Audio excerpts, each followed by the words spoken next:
Kepada Pak Triawan, kami persilahkan. Baik, terima kasih. Saya present dulu ya. Sebentar ya.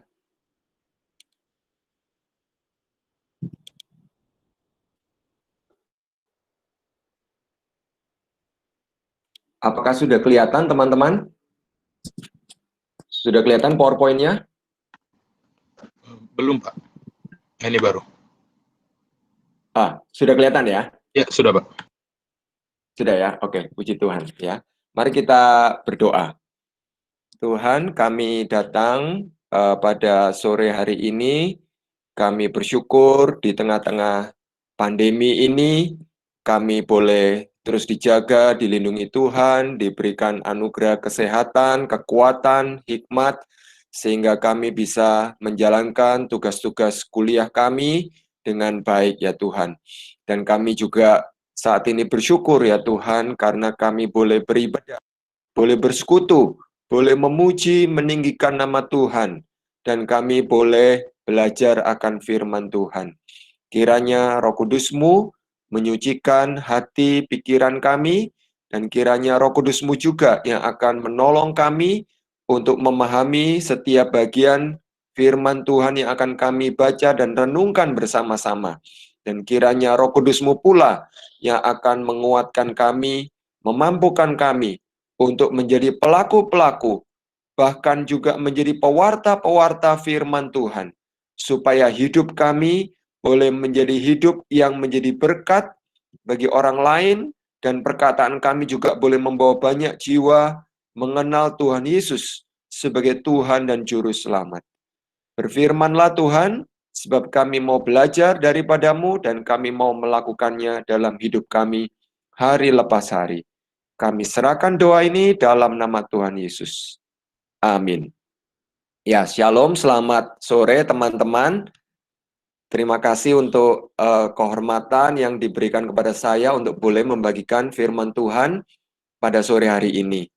Sebelumnya saya ingin minta maaf ya, karena sore hari ini saya hanya akan membagikan eksposisi dari Filipi 4 ayat 2 sampai ayat 13 ya. Kenapa tidak sampai ayat 23 seperti yang panitia minta, yang pengurus minta ya? Karena nanti kita akan lihat ya. Jadi ini sebetulnya kalau mau dieksposisi ini membutuhkan paling nggak 2 sesi. Ini minimal kalau saya yang mengekspos ya. Karena sebenarnya ada banyak detail-detail firman Tuhan, detail-detail atau prinsip-prinsip kebenaran yang bisa kita gali gitu ya.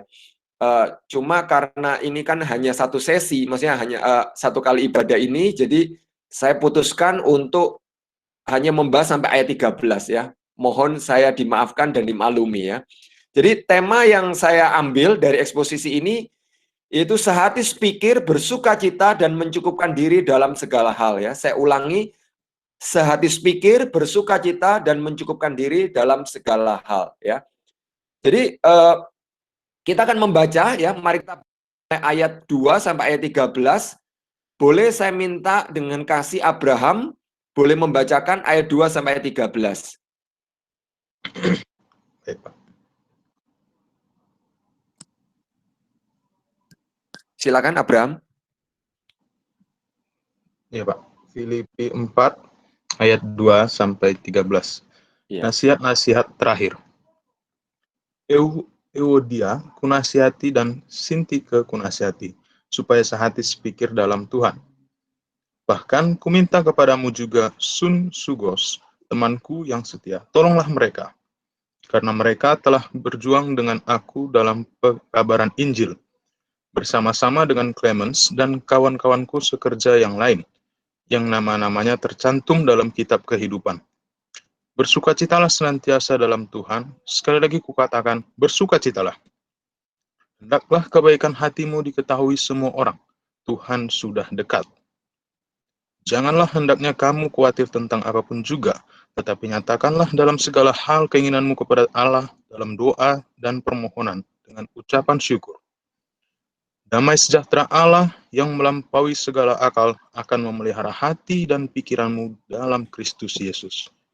Jadi akhirnya, Saudara-saudara, semua yang benar, semua yang mulia, semua yang adil, semua yang suci, semua yang manis, semua yang sedap didengar, semua yang disebut kebajikan dan patut dipuji, pikirkanlah semuanya itu.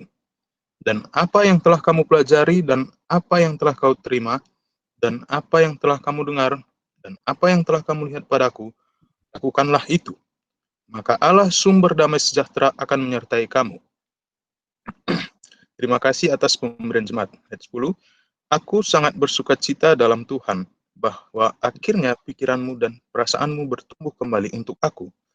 Memang selalu ada perhatianmu, tetapi tidak ada kesempatan bagimu. Kukatakan ini bukanlah karena kekurangan, sebab aku telah belajar mencukupkan diri dalam segala keadaan. Aku tahu apa itu kekurangan, dan aku tahu apa itu kelimpahan. Dalam segala hal dan dalam segala perkara, tidak ada sesuatu yang merupakan rahasia bagiku. Baik dalam hal kenyang maupun dalam hal kelaparan. Baik dalam hal kelimpahan maupun dalam hal kekurangan. Segala perkara dapat kutanggung di dalam Dia yang memberikan kekuatan kepadaku. Ya, terima kasih Abraham. Demikian pembacaan firman Tuhan. Ya, jadi bagian ini, pasal 4 ini, ya, dimulai dengan nasihat, ya, nasihat Rasul Paulus supaya sehati sepikir, ya, be of the same mind, ya. Jadi Paulus mengatakan, Yudia kunasihati dan Sintike kunasihati supaya sehati sepikir di dalam Tuhan, ya. Bahkan juga dikatakan di situ, bahkan kuminta kepadamu juga Sunsugos, ya, temanku yang setia, tolonglah mereka, ya. Jadi Paulus meminta tolong kepada Sunsugos ini karena nampaknya Yudia dan Sintike ini tidak bisa sehati sepikir dengan upaya mereka sendiri, ya, dengan kekuatan mereka sendiri, ya. Makanya Paulus sampai harus meminta salah satu temannya yang dikatakan teman yang setia, yaitu Sunsugos, ya. Nah, jadi kalau kita lihat gitu ya, siapakah Yudia dan Sintike ini, gitu ya. Jadi mereka ini kalau kita baca tadi ya, kalau kita baca di ayat yang ketiga tadi gitu ya, karena mereka telah berjuang dengan aku dalam pekabaran Injil, ya, bersama-sama dengan Clemens dan kawan-kawan sekerjaku yang lain yang nama-namanya tercantum dalam kitab kehidupan. Jadi Yudia dan Sintike ini jelas adalah partner, rekan sekerja Paulus di dalam pekabaran Injil, ya. Dan kita bisa langsung melihat juga bahwa dari ayat 3 itu Yudia dan Sintike ini pasti adalah orang-orang Kristen sejati. Kenapa? Karena mengklaim bahwa nama-nama mereka itu tertulis dalam kitab kehidupan. Artinya dalam mereka sungguh-sungguh orang yang sudah bertobat, percaya Yesus Tuhan dan Juru Selamat, sehingga mereka namanya ada di dalam kitab kehidupan, ya. Jadi mereka ini orang Kristen sejati, bukan orang Kristen yang palsu, ya. Mereka benar-benar orang Kristen. Nah, pertanyaannya adalah, kenapa Paulus menasihati atau mendesak atau meminta dengan sangat supaya Yudia dan Sintike ini sehati sepikir, ya? Nah, kemungkinannya adalah karena memang ada ketidaksehatian atau ketidakcocokan, bahkan konflik di antara mereka, ya. Jadi di antara dua pekerja Kristus ini, partner atau rekan sekerja Paulus ini, Yudia dan Sintike ini nampaknya tidak bisa berjalan bersama-sama. Mereka sempat berjalan bersama-sama, melayani bersama-sama dengan Paulus, tetapi karena satu hal tertentu, mereka akhirnya bertengkar. Akhirnya mereka ada konflik di antara mereka, ya. Dan kemungkinannya masalah di antara mereka ini telah terjadi dalam kurun waktu tertentu, ya. Telah terjadi dalam kurun waktu tertentu dan tidak kunjung selesai, ya. Sampai akhirnya Paulus mendengar. Jadi awalnya kan Paulus tidak mendengar gitu ya. Jadi kalau konteksnya bagian ini kan teman-teman mungkin sudah tahu bahwa surat Filipi ini kan salah satu surat yang ditulis oleh Rasul Paulus dari dalam penjara gitu ya. Jadi surat ini ditulis oleh Paulus dari dalam penjara. Kemungkinannya ya ada beberapa teori ya, tetapi kemungkinannya Rasul Paulus pada waktu itu ada di penjara di Roma ya. Nah, jadi awalnya Paulus tidak tahu ya, tetapi kemudian setelah orang-orang Filipi, jemaat Filipi ini mengirimkan Epafroditus ya untuk membantu Paulus, juga untuk mengirimkan persembahan untuk Rasul Paulus begitu ya, maka dari Epafroditus inilah Paulus kemudian mendengar bahwa terjadi masalah, terjadi ketidaksehatian di antara jemaat khususnya di antara dua orang perempuan ini, ya. Nah, pertanyaannya adalah kenapa Paulus perlu mendesak Yudea dan Sintike ini untuk bisa sehati sepikir, ya? Karena mereka telah berjuang dengan Paulus dalam pekabaran Injil, ya. Mereka rekan sekerja, rekan pelayanan Rasul Paulus, sehingga kalau mereka berdamai, kalau mereka tidak sehati sepikir, maka yang paling dirugikan itu sebenarnya bukan hanya mereka, tetapi kemajuan Injil bisa terhambat, ya. Kemajuan Injil seperti yang kalau teman-teman membaca di ayat pasal 1 ayat 12 itu bisa terhambat. Karena apa? Karena fokus mereka bisa bukan lagi untuk melayani Tuhan, untuk memberitakan Injil, tetapi akhirnya mereka akan sibuk dengan konflik mereka, begitu ya. Nah, kalau teman-teman pernah membaca gitu tulisan ya, apa sih alasan orang meninggalkan satu jemaat atau satu gereja gitu ya? Kemungkinannya adalah salah satu alasan utama itu karena ada pemimpin-pemimpin gereja, mungkin antar pendeta atau antar majelis, itu bertengkar, begitu ya. Nah, ketika mereka bertengkar dan mereka tidak bisa menyelesaikan masalah mereka, itu membuat akhirnya jemaat itu bisa kecewa, dan akhirnya mungkin mereka akhirnya memutuskan meninggalkan gereja itu, ya.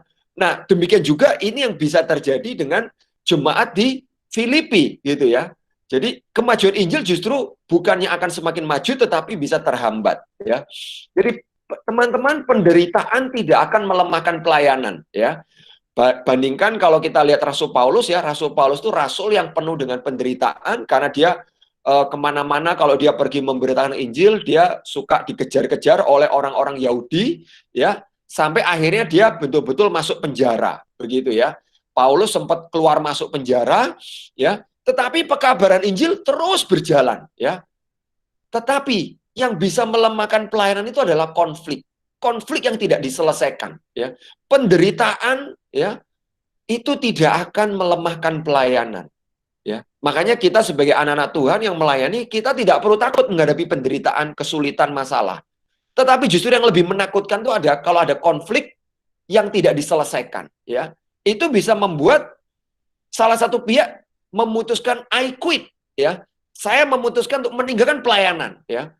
Jadi bayangkan kalau misalnya Yudea dan Sintike itu dua orang rekan kerja Paulus, misalnya akhirnya Yudea atau Sintike-nya meninggalkan pelayanan, atau mungkin dua-duanya meninggalkan pelayanan, tentunya apa? Tentunya Rasul Paulus menjadi kehilangan satu orang atau dua orang rekan pelayanan yang bisa juga melemahkan pelayanan itu sendiri, ya. Nah, jadi pertanyaannya bagi kita pada sore hari ini, teman-teman, bagaimana dengan kita, ya? Apakah di dalam kepengurusan persekutuan kita, atau di dalam kelompok kecil, atau KTB, kelompok tumbuh bersama kita, sedang terjadi ketidaksehatian? Apa yang kemudian kita lakukan? Apakah kita mendoakan, kita berusaha menyelesaikannya, atau kita biarkan saja, ya, masalah itu terus terjadi, ya? Nah, sore hari ini saya mendorong kita semua mengupayakan kesehatian, ya. Karena apa? Karena ketidaksehatian itu biasanya berasal dari si jahat yang berusaha untuk memecah belah anak-anak Tuhan, umat Tuhan, pekerja Tuhan, pelayan Tuhan, supaya apa? Supaya akhirnya pelayanan, pekabaran Injil, pemuritan menjadi semakin lemah, ya. Mari kita mengupayakan kesehatian, ya. Dan untuk mengupayakan kesehatian, kita harus meneladani Kristus yang tertulis di dalam surat ini, di dalam Filipi pasal 2, ya. Untuk apa? Untuk kita saling merendahkan diri, seperti Kristus yang juga merendahkan diri, bahkan sampai mati di kayu salib, ya. Dan tentunya belajar rendah hati itu tidak mudah, ya. Kalau teman-teman tanya, apakah orang seperti saya yang sudah melayani, ya, saya menjadi staf perkantas dari tahun 97 sampai sekarang, ya. Jadi saya dari lulus S1 sampai sekarang, saya terus jadi staf perkantas sampai sekarang. Kalau teman-teman tanya, apakah saya sudah cukup rendah hati? Apakah saya tidak perlu lagi bertumbuh dalam kerendahan hati? Oh, jelas itu salah, ya. Jadi sampai sekarang pun saya masih harus terus belajar rendah hati, ya. Rendah hati itu sesuatu yang harus kita pelajari seumur hidup kita. Tidak ada orang yang bisa mengatakan saya sudah lulus, saya sudah selesai, sehingga saya tidak perlu lagi belajar rendah hati, ya. Dan kalau misalnya di dalam mengupayakan kesehatian itu kita tidak berhasil, misalnya seperti kasus Yudea dan Sintike itu, mari kita minta tolong orang lain yang lebih dewasa secara rohani dari kita untuk membantu kita menjadi jembatan, menjadi mediator, ya, seperti yang dilakukan oleh Paulus dengan menjadi mediator, dengan juga meminta tolong sunsugos, gitu ya, supaya akhirnya ada kesatian, sehingga akhirnya pelayanan bisa bukan dilemahkan, tetapi bisa semakin kuat, ya. Nah, itu bagian bagian kesehatian, ya, sehati sepikir. Nah, sekarang kita akan masuk ke bagian yang kedua, ya, dari eksposisi ini, yaitu bersukacita. Itu dimulai dari ayat yang keempat yang berbunyi, bersukacitalah senantiasa dalam Tuhan, sekali lagi kukatakan bersukacitalah, ya. Ayat 4. Jadi di ayat ini Paulus itu memanggil semua jemaat untuk bersukacita, ya, untuk memilih bersukacita. Dan di ayat 4 ini saja kata bersukacita atau sukacita itu diulang 2 kali, ya.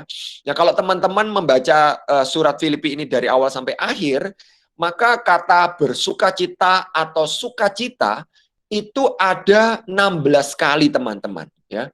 Dalam satu surat yang cukup pendek ini, ya, sebetulnya ini surat nggak terlalu panjang, ya. Bandingkan misalnya seperti Korintus yang panjang begitu, ya, sampai belasan ayat. Surat Filipi ini cuma belasan pasal, ya, ini cuma 4 pasal gitu, ya, tapi ada 16 kali kata sukacita ditulis. Jadi artinya apa? Bersukacita itu adalah perintah atau panggilan yang sangat penting, ya. Tetapi sebetulnya kalau kita renungkan, di sisi lain perintah atau panggilan untuk bersukacita yang Paulus nyatakan di dalam surat ini itu panggilan yang aneh sebetulnya, atau perintah yang aneh. Kenapa? Karena apa? Karena saat itu kan Paulus ada dalam penjara, teman-teman, ya. Jadi biasanya kalau kita sedang menderita, ya, tentunya semua orang kalau masuk penjara itu pasti menderita, ya. Saya pikir tidak ada satupun orang yang senang kalau masuk penjara, ya. Jadi kalau kita sedang menderita, sedang masuk penjara, ya, maka yang kita harapkan dari orang lain itu adalah supaya orang itu berdoa untuk kita, menghibur kita, mungkin mengunjungi kita, menolong kita, begitu, ya. Nah, tetapi yang menarik adalah Paulus justru menyuruh atau memanggil, memberikan perintah kepada jemaat Filipi untuk bersukacita, ya. Paulus tidak meminta supaya doakan saya atau hiburlah saya, tolonglah saya, kunjungilah saya, tidak, gitu, ya. Paulus justru di dalam kondisi dia sedang menderita, dia malah memberikan perintah untuk jemaat Filipi ini bersukacita, ya. Dan yang menarik, gitu, ya, Paulus sendiri juga bersukacita, ya. Nanti kita akan lihat selanjutnya, ya. Tetapi saya mau menunjukkan bahwa alasan yang lain, ya, ada alasan yang lain yang seharusnya membuat Paulus tidak bersukacita, yaitu karena ada masalah yang belum selesai antara 2 pemimpin jemaat, yaitu Yuda dan Sintike ini, ya. Jadi paling enggak ada 2 alasan yang membuat Paulus itu harusnya itu tidak bersukacita, yaitu apa? Yang pertama karena dia sendiri dalam penjara, yang kedua karena ada masalah di dalam jemaat Filipi, yaitu perseteruan antara Yuda dan Sintike ini, ya. Paulus punya alasan untuk tidak bersukacita. Tetapi Paulus bukan hanya menyuruh jemaat untuk bersukacita, ya. Yang menarik, Paulus bukan hanya menyuruh jemaat untuk bersukacita, tetapi ia sendiri bersukacita, ya. Karena kalau kita membaca pasal 1 ayat 4, Paulus mengatakan begini, dan setiap kali aku berdoa untuk kamu semua, aku selalu, perhatikan, ya, aku selalu berdoa dengan sukacita. Artinya apa? Walaupun dia dalam penjara, ketika dia mendoakan jemaat Filipi, dia tetap berdoa dengan sukacita. Ini hal yang luar biasa, teman-teman, ya. Jadi Paulus itu memilih untuk bersukacita. Di tengah ada alasan-alasan yang bisa membuat Paulus tidak bersukacita, tetapi Paulus tidak mau dikendalikan oleh alasan-alasan itu, tetapi Paulus memilih tetap bersukacita, ya. Nah, pertanyaannya sekarang adalah, apa sih yang bisa membuat Paulus itu bersukacita? Apa alasannya, ya?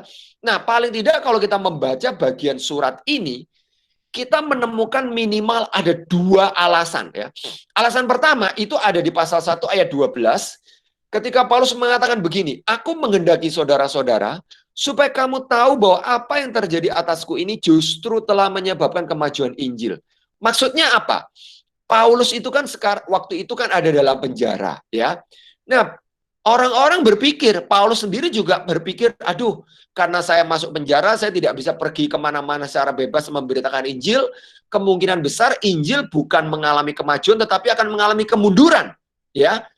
dengan kalimat apa yang terjadi atasku ini, maksudnya itu pemenjaraan Paulus ya. Tetapi yang terjadi justru apa? Yang terjadi justru ketika Paulus di penjara, itu Injil itu semakin maju, ya. Karena apa? Ya, ini kalau mau dieksposisi lagi pasal 1 ini akan menjadi eksposisi yang lain lagi begitu ya, butuh sesi yang lain gitu ya. Tapi saya menjelaskan secara singkat bahwa justru ketika Paulus di penjara, akhirnya apa? Pengawal-pengawal elit kerajaan Romawi, kekaisaran Romawi yang mengawal Paulus bisa mendengar Injil. Karena ketika Paulus di penjara, ada teman-teman yang mengunjungi Paulus dan Paulus memberitakan Injil ya. Bahkan kaisar sendiri juga akhirnya bisa mendengarkan Injil melalui pemberitaan Rasul Paulus ketika Paulus naik banding begitu ya, karena dia naik banding kepada kaisar begitu ya. Nah, jadi itu justru yang menyebabkan kemajuan Injil, dan juga karena ini teman-teman ya, orang-orang yang awalnya itu ketakutan, justru ketika melihat Paulus masuk penjara, akhirnya mereka lebih berani untuk memberitakan Injil ya. Nah, itu alasan pertama. Alasan kedua justru juga karena ini ayat 18 di pasal 1, tetapi tidak mengapa, sebab bagaimanapun juga Kristus diberitakan baik dengan maksud palsu maupun dengan jujur. Tentang hal itu aku bersukacita dan aku akan tetap bersukacita ya. Jadi pada waktu Paulus di penjara itu ada orang-orang yang memberitakan Injil dengan maksud palsu. Maksudnya itu dengan persaingan gitu ya. Mereka senang karena apa? Paulus di penjara. Wah, berarti mereka berpikir ya, pengaruh Paulus akan semakin melemah, dan pengaruh mereka, orang-orang yang memberitakan Injil yang katakanlah mereka memberitakan Injil dengan maksud untuk bersaing begitu ya, itu mereka berpikir mereka akan lebih banyak punya pengikut dibandingkan dengan Paulus yang ada di dalam penjara. Mereka merasa akan bisa punya pengaruh lebih besar ya. Tetapi Paulus bukannya menjadi marah, kecewa, putus asa, kan dia tetap bersukacita. Selama Injil itu diberitakan, walaupun dengan maksud yang tidak benar, walaupun dengan maksud palsu, Paulus tetap bersukacita ya. Jadi itu alasan-alasan Paulus ya. Jadi teman-teman, intinya gitu ya. Intinya saya mau katakan Paulus bersukacita karena pemenjaraannya bukan membuat Injil semakin mundur, tetapi semakin maju ya. Pertanyaannya bagi kita semua adalah, apa yang menjadi sukacitamu ya? Apakah kita bersukacita itu biasanya kalau doa kita terkabul? Ya tentunya kalau doa kita terkabul, kita bersukacita. Tetapi apakah itu yang paling membuat kita bersukacita? Yaitu kalau doa kita terkabul. Sehingga kalau doa kita tidak terkabul, mungkin kita jadi kehilangan sukacita.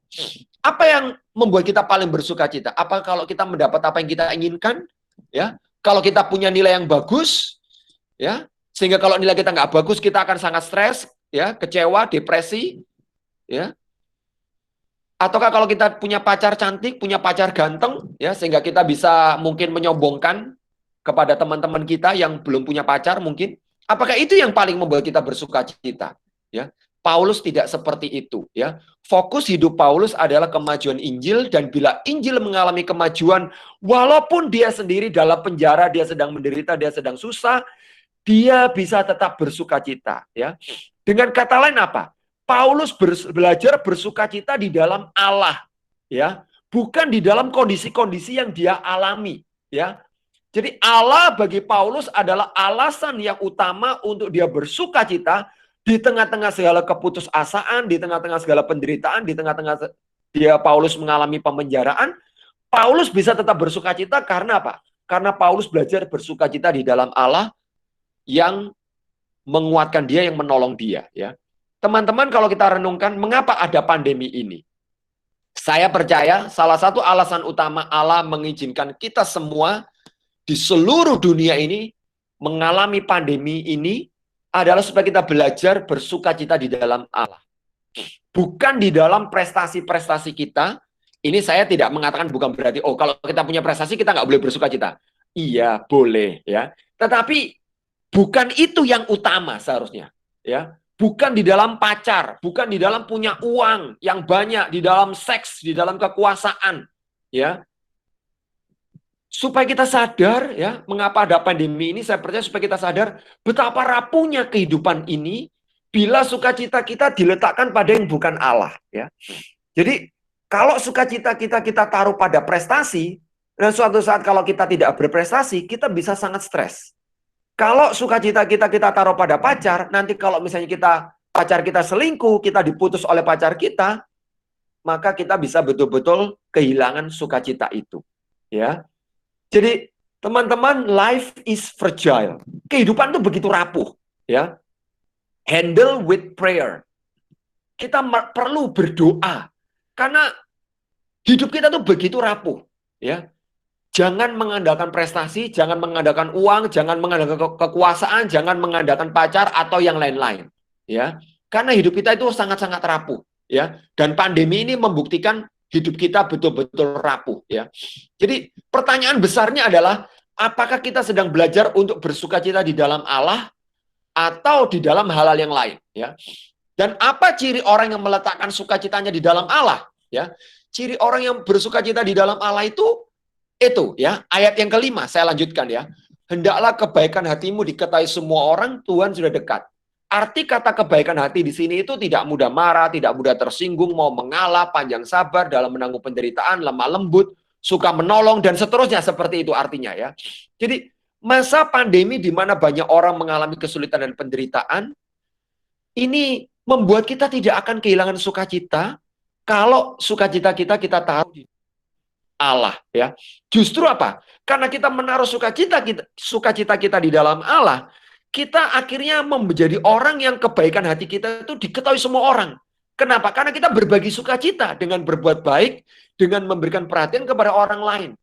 Teman-teman, masa pandemi ini ada banyak orang mengalami kesepian. Ya, menurut survei, ya, menurut survei ada survei yang dilakukan kepada mahasiswa Indonesia di Australia, gitu ya, bukan di Indonesia memang, tetapi di Australia. Salah satu masalah utama pandemi ini adalah banyak mahasiswa mengalami kesepian.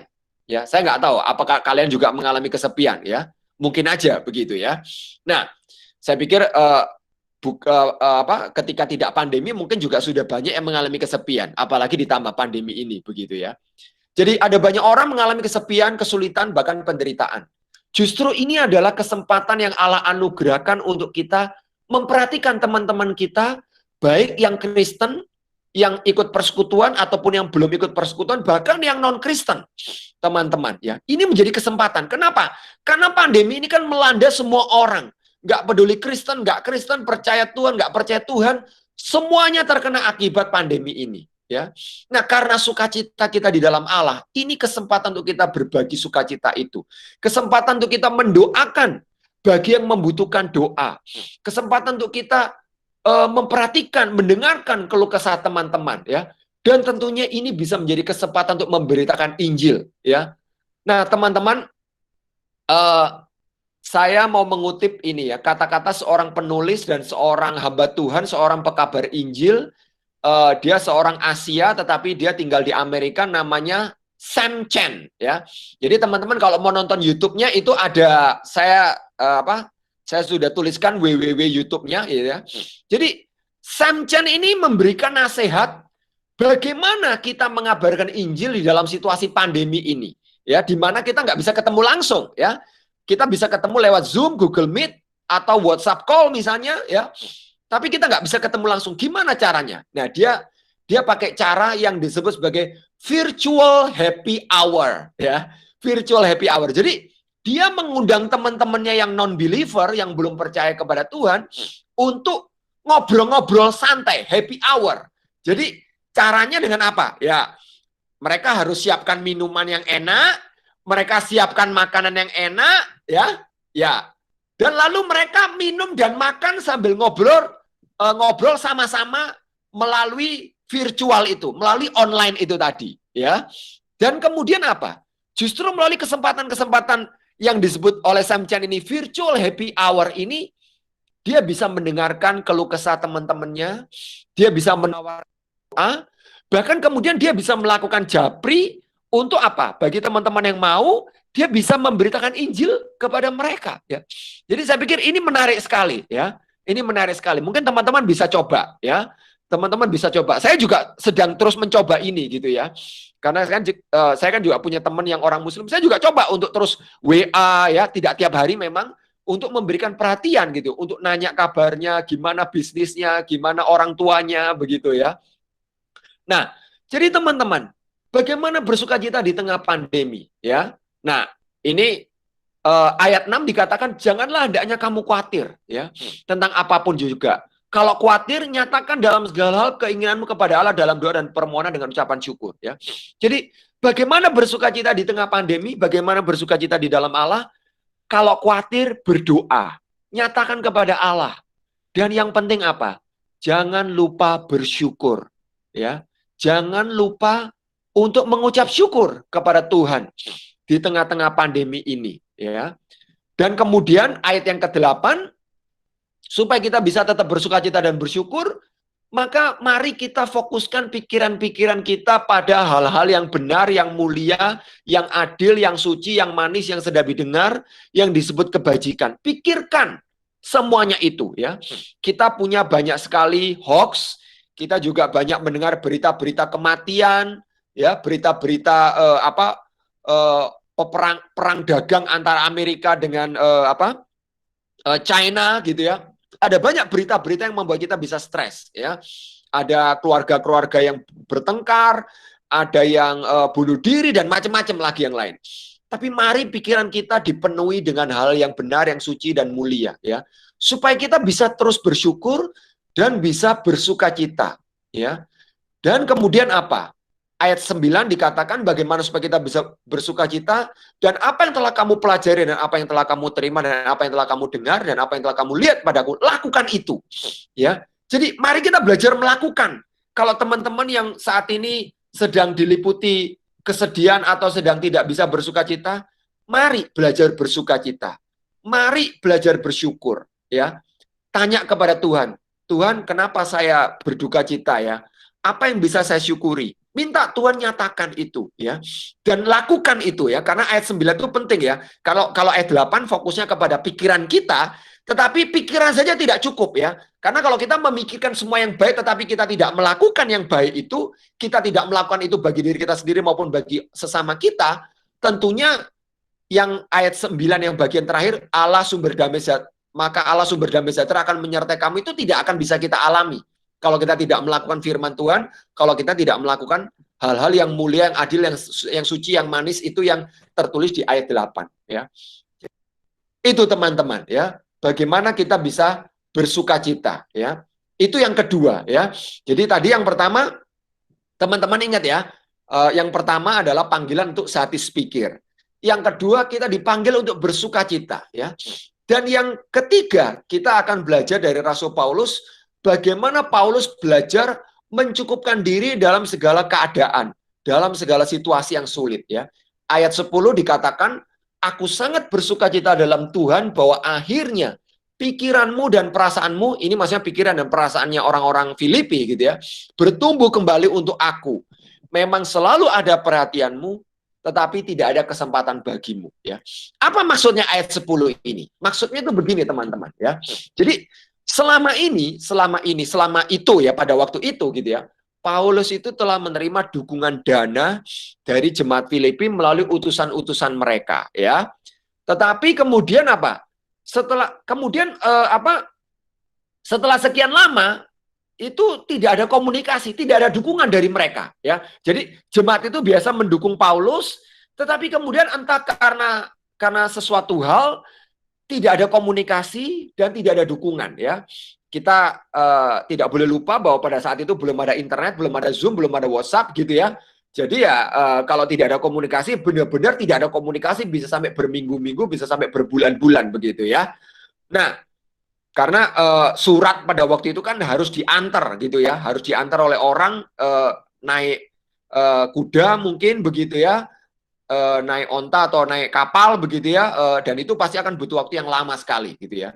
Jadi Paulus lost contact ya, tidak menerima kabar dan tidak menerima dukungan, padahal mereka biasa mendukung. Dan kemudian pada waktu ini sebelum Paulus menulis surat Filipi ini, Paulus kemudian menerima dukungan lagi, menerima kabar dari jemaat Filipi melalui Epafroditus yang ada di ayat 18 ya.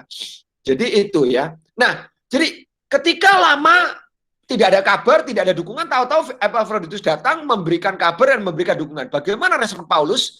Paulus dikatakan dia sangat bersukacita. Tadi ya, di ayat yang ke-10 tadi yang kita sudah baca, dia sangat bersukacita. Nah, pertanyaannya adalah, apakah Paulus pada waktu itu sedang berkekurangan sehingga dia sangat bersukacita?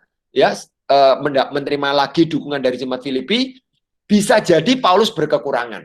Tetapi kita tidak tahu pasti ya, karena apa? Karena surat ini tidak menulis bagaimana kondisi Paulus pada waktu itu ya. Tetapi yang pasti, ya ini yang pasti yang ditulis oleh Rasul Paulus, Paulus tidak merasa kekurangan ya. Perhatikan ya, saya bacakan ya. Jadi ayat 11 Paulus mengatakan begini. Kukatakan bukanlah karena kekurangan. Nah itu ya. Jadi sebab aku telah belajar mencukupkan diri dalam segala keadaan ya. Jadi Paulus yang pasti entah dia kurang atau tidak kurang, dia belajar mencukupkan diri ya. Paulus tidak merasa kurang. Kenapa demikian? Nah itu ya, karena dia telah belajar mencukupkan diri dalam keadaan. Maksudnya apa belajar mencukupkan diri dalam segala keadaan ya? Dan bagaimana caranya mencukupkan diri? Feel content ya, merasa cukup, merasa puas dalam segala keadaan yang tidak cukup dan yang kurang sebetulnya ya.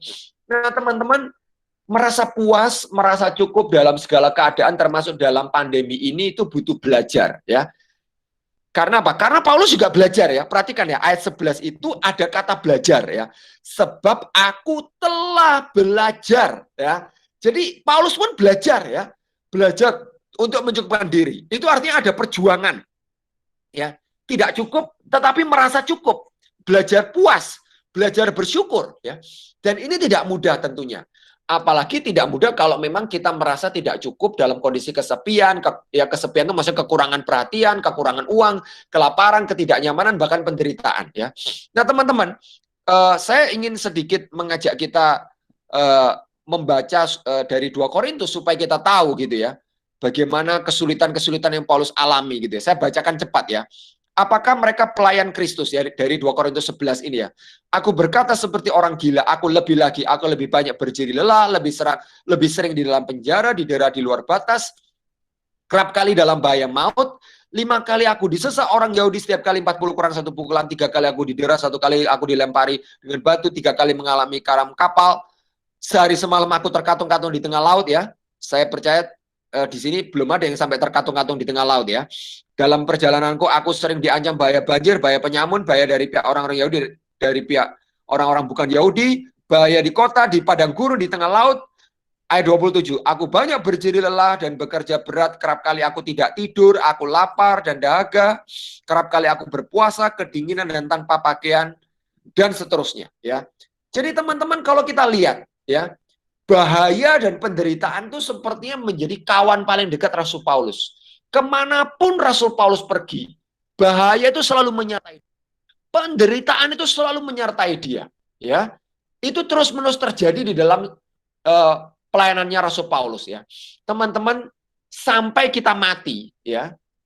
Moga-moga sih di antara kita umur panjang ya. Tetapi maksudnya gini, sampai kita mati ada kemungkinan kita tidak akan pernah mengalami segala penderitaan yang Paulus alami. Terkatung-katung di tengah laut gitu kayak, mau dikejar-kejar orang, mau dibunuh dan segala macam, kelaparan, kekurangan. Mungkin kita sampai kita mati kita nggak akan mengalami seperti Paulus, bahkan sampai masuk penjara. Ya kemungkinan besar seperti itu. Kemungkinan saya juga seperti itu begitu ya. Jadi teman-teman dalam kondisi yang sangat minus, sangat kekurangan, kurang makan, kurang nyaman, kurang aman, kurang hangat, kurang tidur, kelelahan ya, kurang istirahat, mau dibunuh, kurang aman gitu ya, hati selalu was-was gitu ya. Terus Paulus mengalami itu dalam kondisi yang sangat minus, sangat kekurangan, sangat tidak nyaman ya, mau dibunuh orang ya.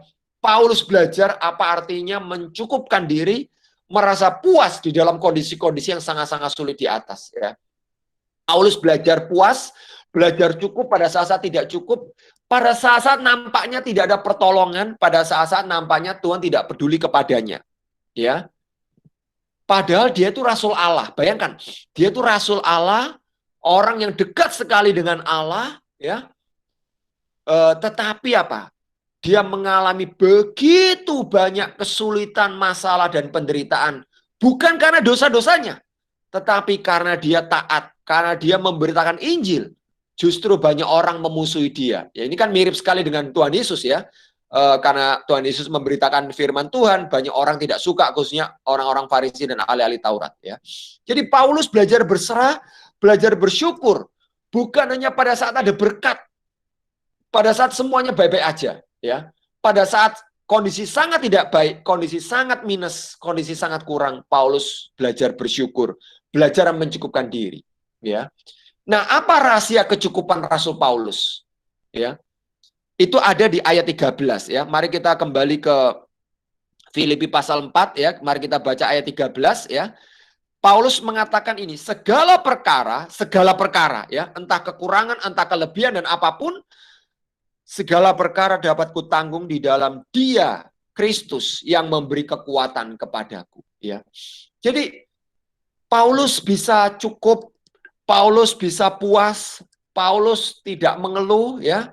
Bukan karena dia kaya raya, punya banyak uang, bukan karena dia kuat, bukan karena dia punya banyak teman yang mendukung dan menguatkan dia.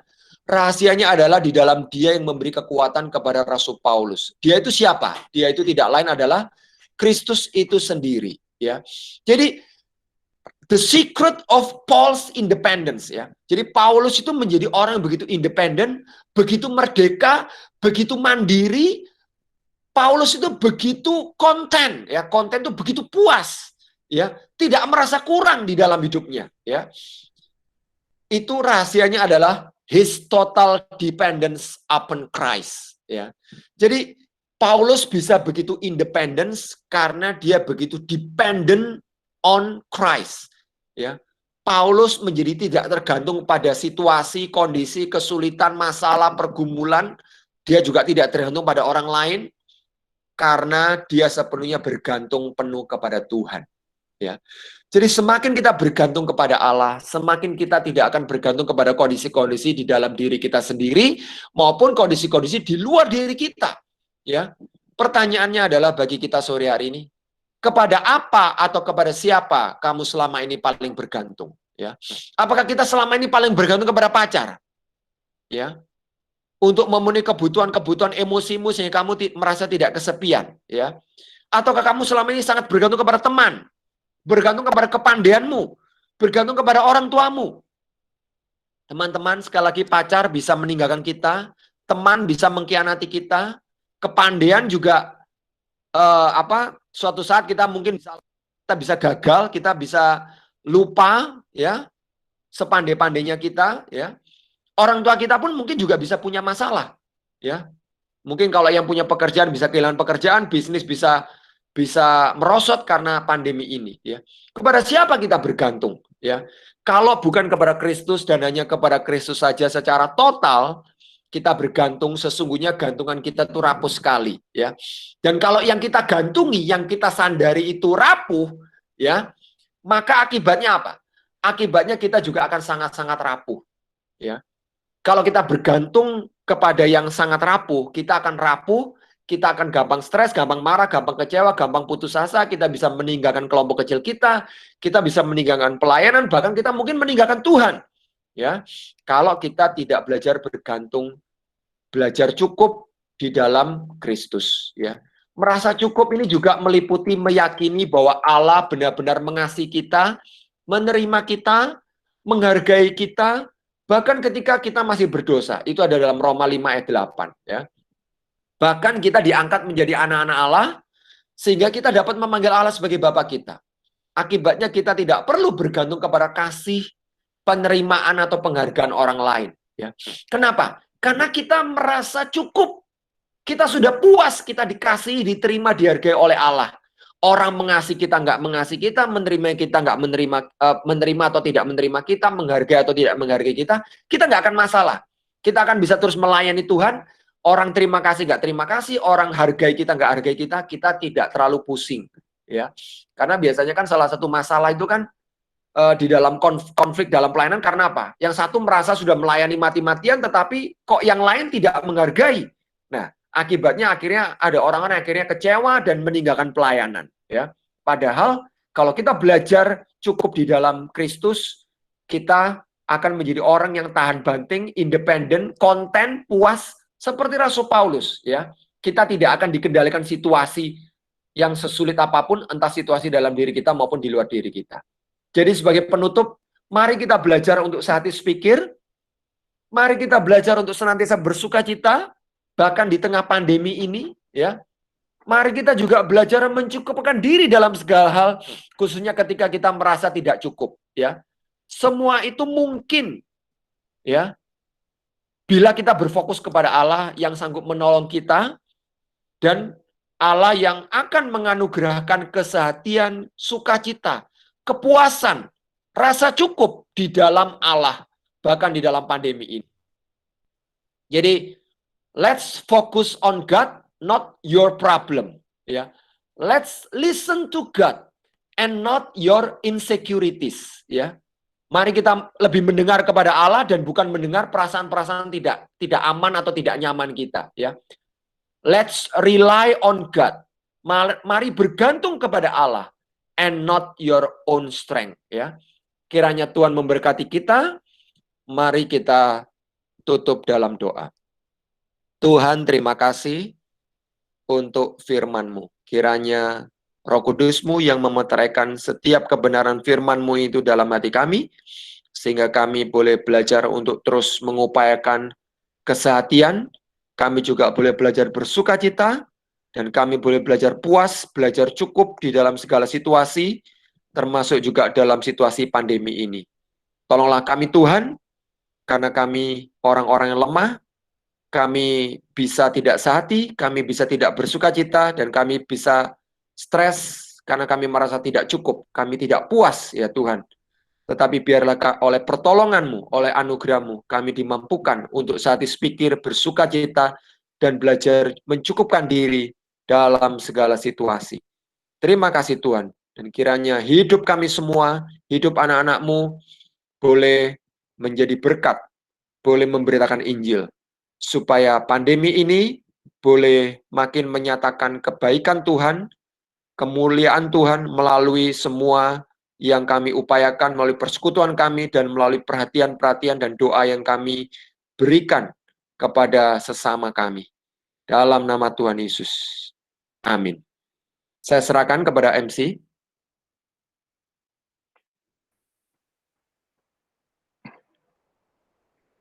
Terima kasih untuk Pak Triawan atas firman yang telah dibukakan. Filipi 4 ayat 13.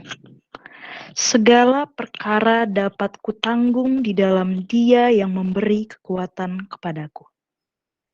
Hanya Allah sajalah yang dapat memampukan kita untuk sehati sepikir, untuk bersuka cita, tidak khawatir, melakukan firman Tuhan dan beroleh damai sejahtera yang hanya daripadanya.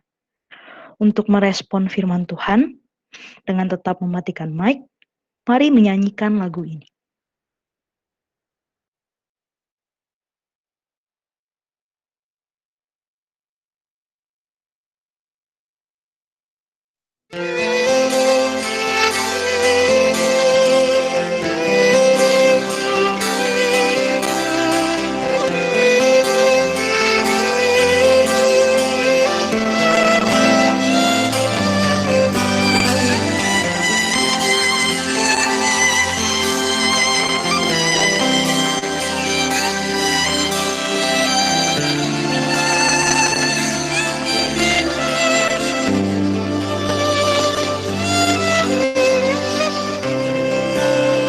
Bersyukur selalu bagi kasih-Mu di dalam hidupku,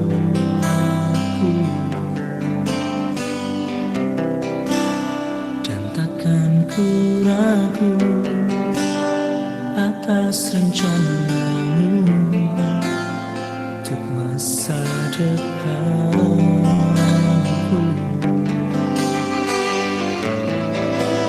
Sebagai Bapa yang baik, takkan pernah Kau melupakanku. Sebagai Bapa yang sangat baik, takkan pernah Kau meninggalkanku.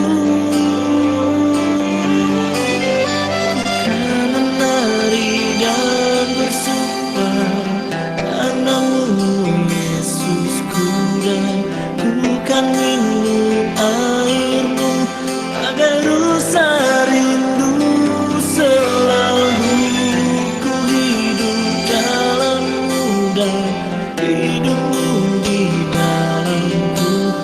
Yesusku,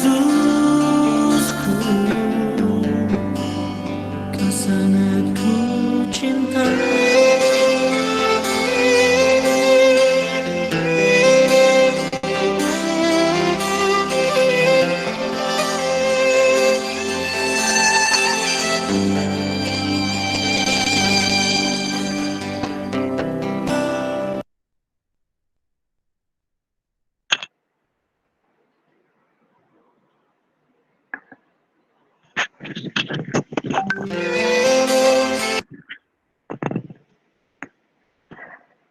Kepada pendoa syafaat, kami persilahkan. Baik, sebelumnya teman-teman, apakah suaraku kedengaran dengan jelas?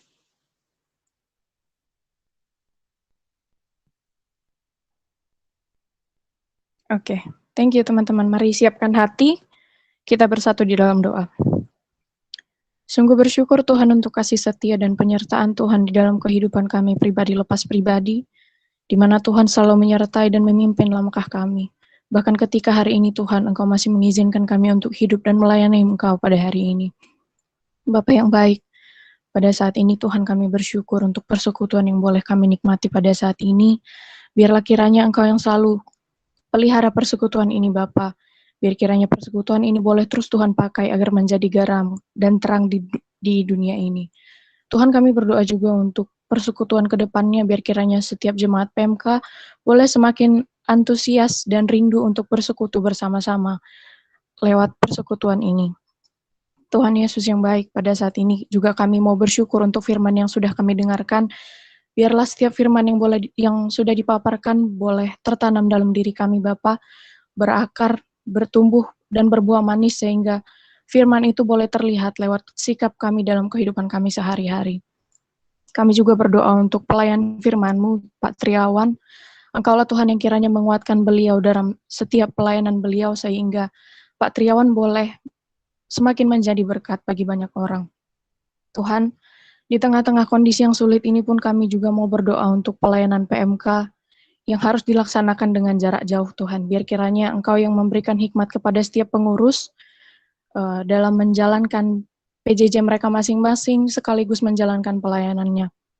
Biarlah Bapa dalam kondisi yang sulit ini pun kami boleh tetap berjuang untuk memiliki persekutuan yang intim dengan Tuhan, sehingga setiap pengurus boleh terus dengar-dengaran dengan Tuhan dalam menentukan apa yang harus kami lakukan dalam pelayanan kami. Dan biarlah Tuhan dalam setiap pelayanan kami, Kristuslah yang terlihat, bukan diri kami. Kami juga mau berdoa Tuhan untuk pertumbuhan iman jemaat PMK. Biarlah dalam kondisi yang sulit ini Tuhan kami boleh semakin mengerti, kami boleh semakin paham dan menyadari betapa pentingnya untuk bergantung pada Tuhan dalam setiap hal dalam kehidupan kami. Sehingga setiap hari Tuhan kami boleh semakin dibentuk untuk menjadi pribadi yang semakin serupa dengan Kristus. Kami juga berdoa Tuhan untuk pertumbuhan iman setiap kelompok kecil dan KTB yang ada di PMK PKN STAN. Tuhan Engkau yang berkati setiap PKK. Ada banyak Tuhan PKK yang bergumul dalam menjalankan pelayanannya selama jarak jauh ini. Tapi kami mau percaya tangan Tuhan yang kuat dan berkuasa akan menopang mereka satu persatu, sehingga mereka boleh semangat dalam menjalankan pelayanan mereka sebagai PKK. Kami juga berdoa Tuhan untuk setiap AKK. Tuhan yang kiranya memberikan hati yang lembut, Tuhan yang memberikan hati yang selalu rindu untuk bersekutu dengan Tuhan kapanpun dan dimanapun. Sehingga Tuhan dalam kelompok kecil maupun dalam kelompok tumbuh bersama, setiap AKK maupun PKK mau sama-sama berjuang untuk memelihara persekutuan kecil ini, dan kami pun boleh sama-sama bertumbuh dalam iman. Tuhan kami juga mau berdoa untuk persiapan UTS jemaat, tidak hanya persiapan materi Tuhan, begitu juga persiapan mental kami.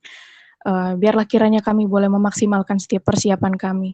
Tuntun kami Tuhan untuk memaksimalkan dan memanajemen waktu kami dengan baik, sehingga kami boleh memberikan yang terbaik bagi Tuhan. Dan biarlah Tuhan apapun hasil UTS kami ini nanti kami mau serahkan ke dalam tangan pengasihan Tuhan. Kami percaya itu adalah hal yang terbaik bagi kami. Tuhan, kami juga mau berdoa untuk pandemi yang sedang melanda dunia ini. Biarlah Tuhan pandemi ini boleh selesai sesuai dengan waktu Tuhan. Kami mau berdoa untuk pasien yang sudah positif dan sedang dalam masa perawatan. Tuhan yang kiranya urapi, biar kiranya mereka boleh segera sembuh.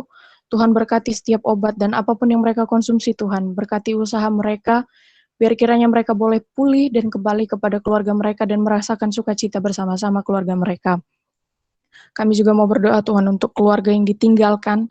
Ada banyak orang-orang yang berduka Tuhan karena tidak bisa melihat keluarga mereka bahkan untuk yang terakhir kalinya. Tapi kami mau berdoa, biar kiranya Tuhan yang terus memberikan sukacita dan damai sejahtera dalam hati setiap keluarga, sehingga dalam setiap hal Tuhan mereka tetap bisa menemukan alasan untuk terus bersyukur kepada Tuhan. Kami juga mau berdoa Tuhan untuk dokter dan seluruh tenaga medis yang saat ini boleh Tuhan pakai sebagai garda terdepan dalam menghadapi pandemi ini. Tuhan, Engkau yang kuatkan. Kami tahu mungkin mereka sedang mengalami kelelahan fisik, baik pun mental mereka, tapi kami mau percaya bahwa Tuhan yang selalu menguatkan mereka dalam pelayanan mereka di pekerjaan mereka. Mereka boleh terus menemukan sukacita dalam mengerjakan pelayanan mereka. Bapak yang baik, kami juga mau berdoa untuk pemerintah. Biarlah kiranya setiap orang yang boleh Tuhan pakai dalam pemerintahan ini, Tuhan boleh mengeluarkan kebijakan-kebijakan yang baik, yang sesuai dengan kehendak Tuhan, sehingga apapun kebijakan yang dikeluarkan oleh pemerintah adalah yang terbaik bagi kami, Bapa. Kami pun mau berdoa untuk setiap peneliti yang ada di dunia ini, yang mungkin saat ini sedang berusaha untuk menemukan vaksin COVID-19 ini, Tuhan. Dalam segala kerendahan hati kami mau memohon, Tuhan kiranya Engkau yang memampukan, Tuhan yang tolong mereka dalam mengerjakan setiap pekerjaan mereka, sehingga pandemi ini Tuhan boleh segera selesai sesuai dengan waktunya Tuhan. Tuhan, untuk segala pergumulan dan pemikiran kami yang mungkin sedikit membebani kami, hal-hal yang tidak terucap bagi kami dalam doa ini Tuhan, kami mau serahkan seluruhnya ke dalam tangan pengasihan Tuhan. Biarlah Engkau terus yang berdaulat dan memegang kendali penuh atas hidup kami, sehingga kami boleh terus berjalan dan hidup sesuai dengan kehendak Tuhan. Di atas segalanya Tuhan, kami mengaku bahwa kami adalah manusia yang penuh dengan dosa, kami sering menyakiti hati Tuhan. Bahkan mungkin Tuhan ada sikap hati kami yang tidak benar selama persekutuan dan doa syafaat ini. Kami mohon ampun karena Putra-Mu Yesus Kristus yang telah berkorban bagi kami. Terpuji termulialah nama-Mu ya Allah dari kekal hingga kekal. Amin.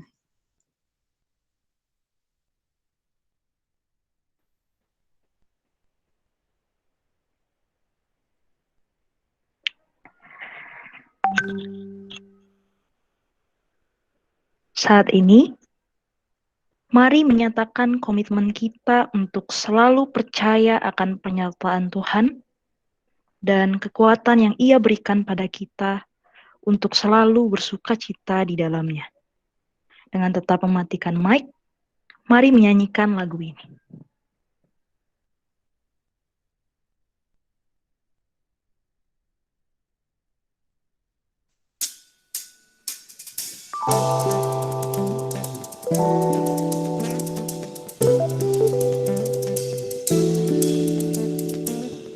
Takkan ku izinkan ketakutan, karena imanku pada Yesus Tuhan. Tak ada alasan tawar hati, karena Yesus ada di sini. Ku percaya firman Tuhan sanggup menghidupkan dan berikan sukacita dalam Tuhan. Melimpah, melimpah kekuatan dari Tuhan tercurah atas kita.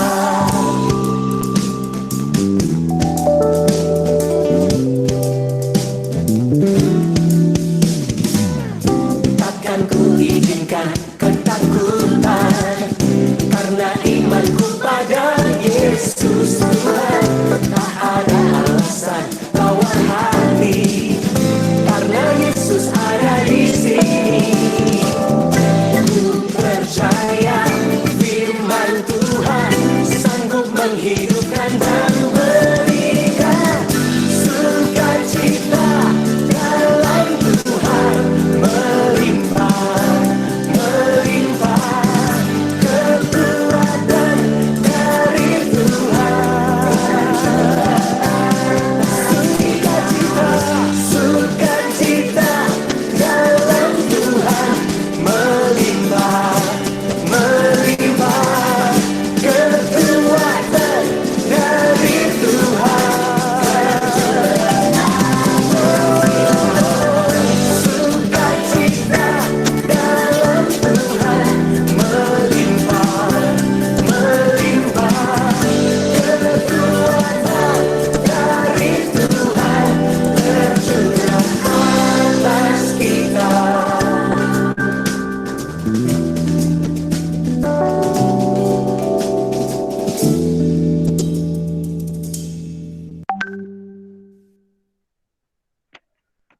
kepada Pak Triawan, kami persilahkan untuk menutup di dalam doa. Baik, mari kita berdoa.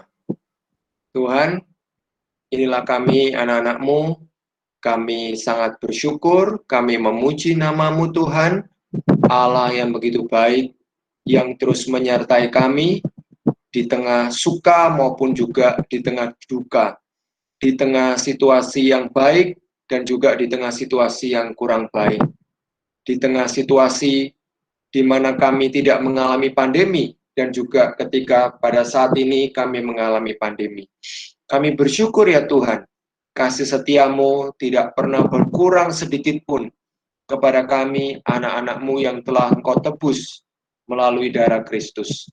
Dan kami berdoa Tuhan, biarlah Engkau terus menopang kami, menguatkan kami, supaya kami boleh terus hati pikir, kami boleh terus mengalami sukacita dari Tuhan, dan kami boleh terus belajar puas, belajar cukup di dalam Tuhan, sehingga kebaikan yang berasal dari Tuhan boleh kami nyatakan, kami bagikan kepada sesama kami yang sedang kesusahan, yang sedang menderita, yang sedang berduka, supaya akhirnya kami boleh menyatakan Injil-Mu ya Tuhan, sehingga semakin banyak orang yang boleh dikuatkan, bahkan akhirnya percaya kepada Tuhan Yesus sebagai Tuhan dan Juru Selamat. Pakailah persekutuan di tempat ini Tuhan, supaya persekutuan ini bisa menjadi persekutuan yang misioner, persekutuan yang sungguh menjadi berkat, bahkan di tengah pandemi ini ya Tuhan. Terima kasih ya Tuhan, kami bersyukur dan kami berdoa kiranya berkat dari Allah Bapa, cinta kasih dari Kristus Yesus, persekutuan, kekuatan, dan pertumbuhan yang berasal dari Roh Kudus selalu boleh menyertai kami, memenuhi hati dan pikiran kami, sehingga kami boleh terus satis pikir, bersukacita, dan belajar puas di dalam Tuhan. Sampai dengan Maranatha, Tuhan Yesus datang yang kedua kali. Terima kasih ya Bapa, dalam nama Tuhan Yesus. Amin.